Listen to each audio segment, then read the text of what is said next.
Kain tayo ng bulalo. Meron tayong bulalo, kanin, sile, and chili paste.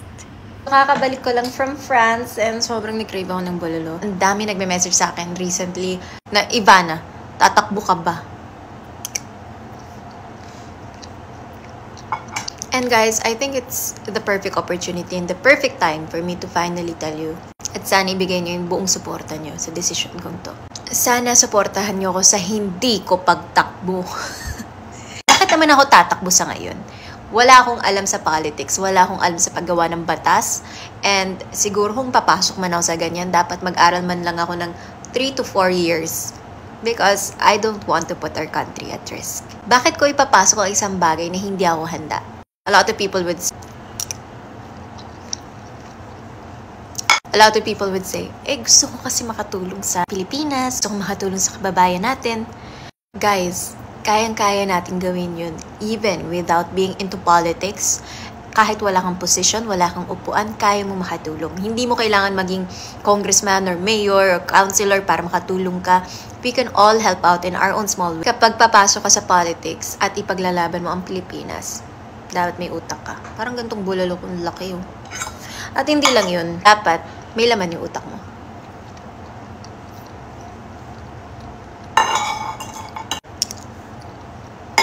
At hindi basihan ng followers or sikat kasi siya, kaya mananalo siya. Dapat hindi ganun. I have nothing against the people who are running kasi buhay nila yun, gusto nilang tumakbo. But this is my opinion and my thought and my answer to the messages that I've been getting. Kapag boboto kayo, please vote wisely kasi mahal natin ang Pilipinas. And I believe aasenso ang Pilipinas as long as we pick the right leaders and the right people to lead our country. Ini-encourage ko lang kayo, kung ayaw nyo pakinggan, huwag nyo pakinggan. Kung boboto man kayo, sana yung may tiwala ka sa tao. Hindi porket, ay sexy kasi siya, ay maganda siya, ay guwapo siya, ay sikat siya, napanood ko siya.